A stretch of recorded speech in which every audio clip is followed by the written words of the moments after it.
जय हिंद, वंदे मातरम दोस्तों।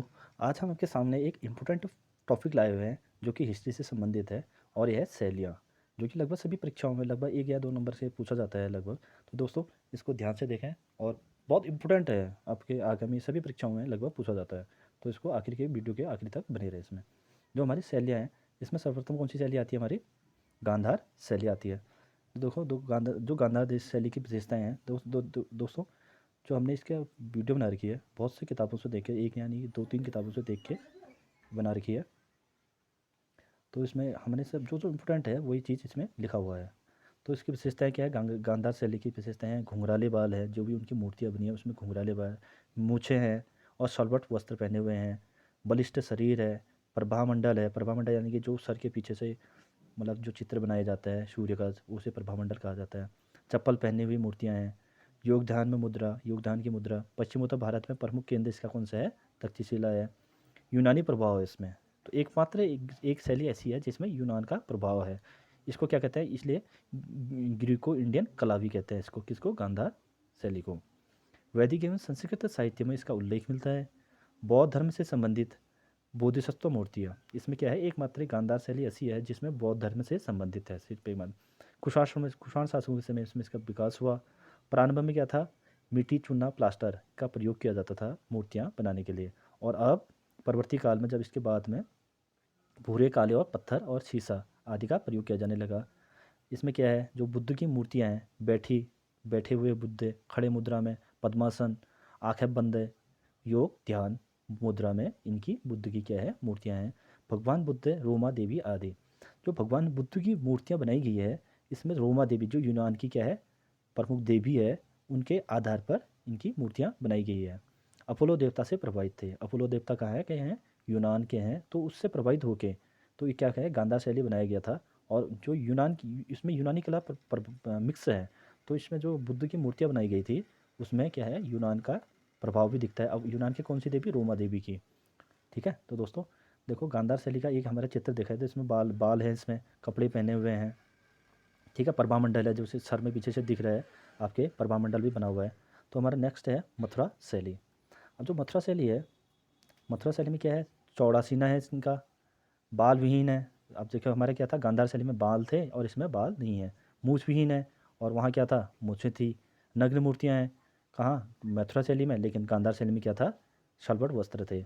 बायां हाथ आसनस्थ है, दायां हाथ अभय मुद्रा में है। बाएं कंधे पर कपड़ा है।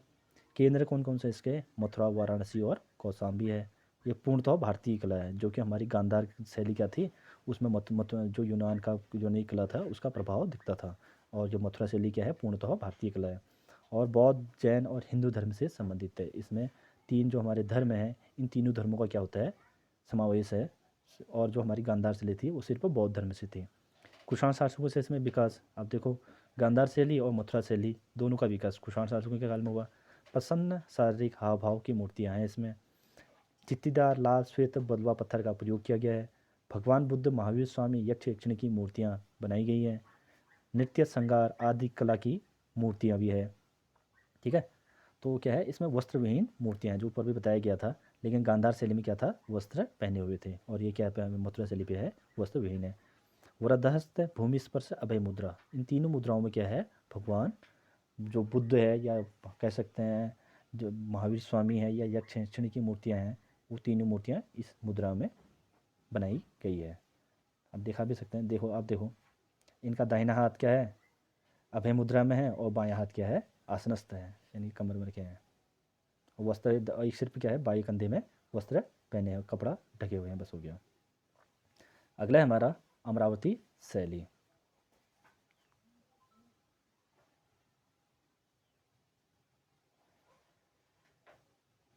दोस्तों हमारा लास्ट इस टॉपिक है अमरावती शैली। अमरावती शैली की सबसे एक बड़ी विशेषता है गुरु मूर्तियाँ हैं। अब देखो हम इसको पेशे से रिलेटिव करें, अगर गांधार शैली से रिलेटिव करें तो गांधार शैली में क्या था? सिर्फ एक मात्र बुद्ध की मूर्तियाँ थी। और मथुरा शैली में क्या थी? बुद्ध, महावीर स्वामी और किसकी थी? यक्ष और यक्षिणियों की मूर्तियाँ थी। और जो अमरावती शैली है इसमें क्या है? एक मात्र गुरु मूर्तियाँ हैं, एकल नहीं है। यानी कि कोई भी एक जो चित्र बनाए गए हैं वो एक सिंगल नहीं है, यानी कि उनके साथ और भी मूर्तियाँ हैं।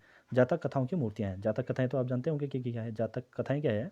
जो बुद्ध के पूर्व जन्म से आधारित हैं, तो उनको जातक कथाएं कहा जाता है। तो जातक कथाओं के आधार भी है। दक्षिण भारत के आंध्र प्रदेश के अमरावती, ये अमरावती कहाँ है? दक्षिण भारत के आंध्र प्रदेश में। पूर्णतः भारतीय कला है ये भी। मथुरा कला भी हमारी क्या थी? पूर्णतः भारतीय थी। ये बौद्ध धर्म की ज़्यादा मूर्तियाँ हैं इसमें। आंध्र प्रदेश के नागोरजान कोंड जगह हुए और महाराष्ट्र के स्तूप कहाँ कहाँ? ये यहाँ पे अमरावती की मूर्तियाँ पाई जाती हैं। श्रीलंका और दक्षिण पूर्व एशिया तक इसका क्या है? फैलाव है। संगमरमर का प्रयोग किया गया है इन मूर्तियों के पुराने में। सातवाहनों के समय में विकास हुआ था। अब तो देखो दोस्तों, गांधार शैली का विकास कब हुआ था? कुषाण कालों के उसमें। और मथुरा का भी कुषाण शासकों के उसमें। और अमरावती के उसमें क्या कब हुआ था इसका विकास? सातवाहनों शासकों के समय में। जातक कथा बुद्ध की उपदेश देती परिवार से मिलन की मूर्तियाँ, जो इसमें मूर्तियाँ बनाई गई है वो जातक कथा है, बुद्ध के पूर्व जन्म से आधारित हुई और बुद्ध को उपदेश देती हुई परिवार से मिलन की बुद्ध की मूर्तियाँ बनाई गई हैं। एक मूर्ति के बजाय कथा कहानी मूर्तिकला, यानी कि पहले ही बता चुके हैं इसमें कि सिंगल मूर्तियाँ नहीं हैं, तो इसकी मूर्तियाँ क्या है? कथा कहानी पर आधारित है, यानी कि एक मूर्ति के साथ और भी अन्य मूर्तियाँ का इसमें क्या है? समावेश है। जैसे हम देख सकते हैं आगे इसमें, ये देखो हमारे चित्र में दिखाया गया है, जो हमने आगे के पिछले 2 चित्र देखे थे उसमें सिंगल मूर्तियाँ थी। इसमें देखिए अमरावती शैली में क्या है? गुरु मूर्तियाँ हैं, यानी कि सिंगल मूर्तियाँ नहीं है। एकमात्र इसकी बहुत अच्छी विशेषता है कि गुरु मूर्तियाँ किस शैली में है, तो उसका आंसर हो जाएगा अमरावती। और अमरावती कहाँ है? दक्षिण भारत के आंध्र प्रदेश में। ठीक है दोस्तों, अब ये हमारा टॉपिक आज का यहीं पर ख़त्म होता है। अगर आपको टॉपिक अच्छा लगा है तो प्लीज़ लाइक, सब्सक्राइब और अपने दोस्तों में शेयर जरूर करें। धन्यवाद दोस्तों, मिलते हैं नेक्स्ट वीडियो के साथ।